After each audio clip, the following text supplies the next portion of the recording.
Giovanni, hai parlato, non ti sembrava.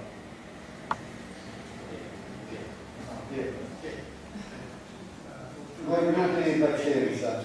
Volevo dire a Giovanni Nonne, che ha posto alcune tematiche non indifferenti, dico scrivi perché non pubblichiamo, perché il nostro compito è quello di promuovere i dibattiti.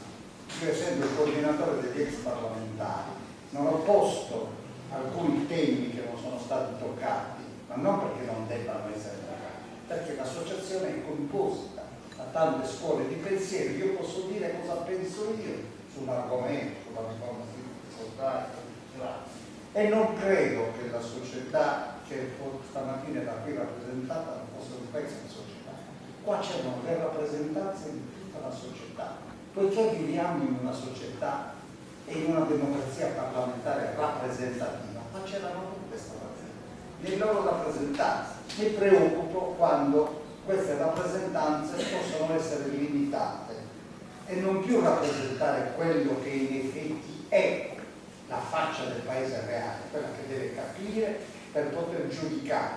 Qual è il nostro compito? Pensiamo che i giovani siano la sanatoria di tutti. La giovinezza è un valore. Il poeta Ovidio diceva all'amico Bollazio: Nettuno procura terras per chittare Firenze, che può essere tradotto così. Non possiamo restare indifferenti a guardare come se vivessimo da un'altra parte il grosso mare in tempesta della natura umana. Questo è il discorso. Bisogna entrare in mezzo a questo. Noi abbiamo rappresentato una parte, ma non ci sentiamo parte. Io non credo di aver finito il mio mandato parlamentare, avendo finito questo, di bene, io sto a guardare quello che succede.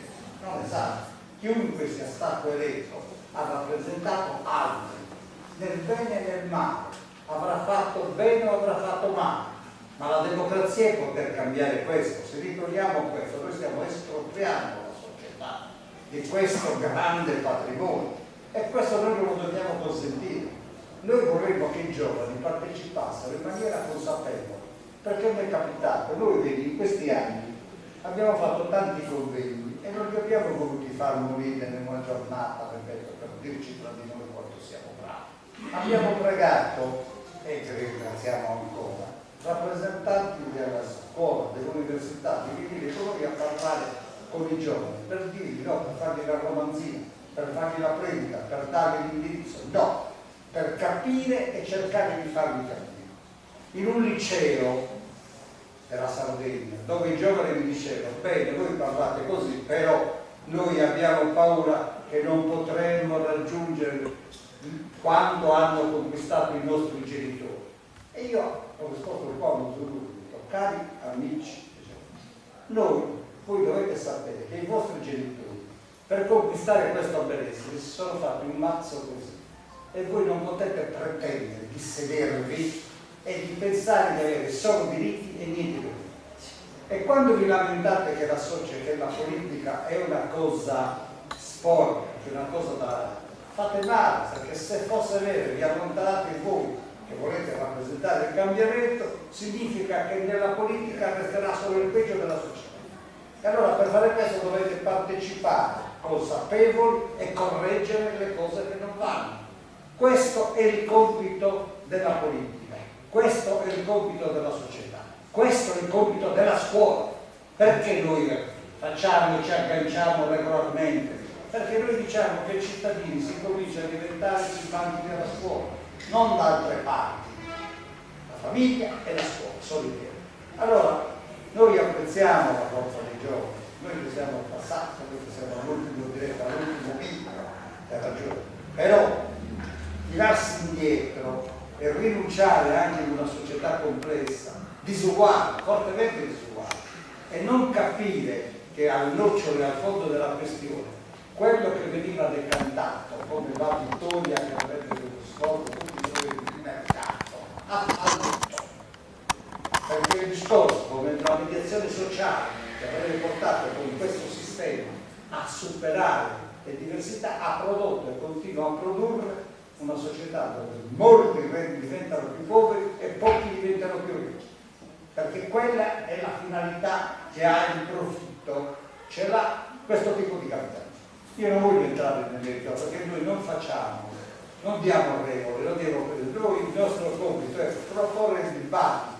Quello che io vorrei che da questi dibattiti, gli atti che noi facciamo, divulgandoli e portandoli nella scuola, vengano fuori delle idee nuove che li portino i vecchi o che li portino gli anziani, perché sono due generazioni che non si possono elidere, non sono contrapposte l'una all'altra.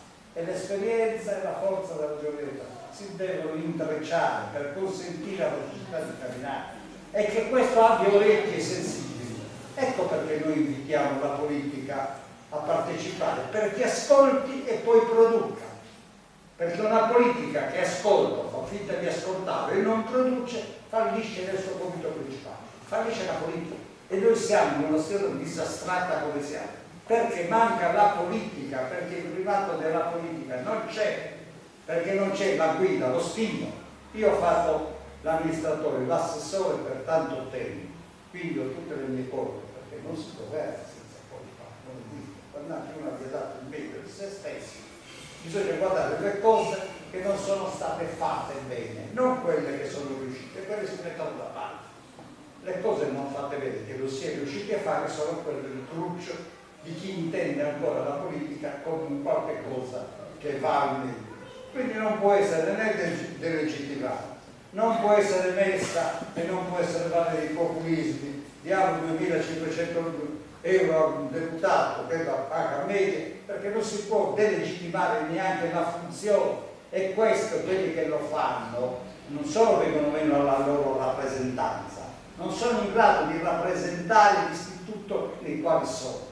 E bisogna dirlo con durezza, senza ambiguità, senza paura, avendo il coraggio di essere impopolari. Io mi scuso anche per queste cose, perché stamattina, devo dirvi con sincerità, ho sentito un dibattito molto elevato da parte di tutti. E di questo io sono molto contento, perché il nostro piccolo sforzo, che è quello veramente ancora di non buttare i remi in barca. Io ce l'ho con i deputati in carica, ce l'ho con i senatori in carica, ce l'ho con i consiglieri in carica, perché loro non hanno il coraggio di rappresentare il posto dove loro si siedono politicamente. Non parlo di altre, di giochi o i giochetti. Questo è il discorso, perché a volte che dicevo ma voi extraordinari augurate di diventare questa è una cosa.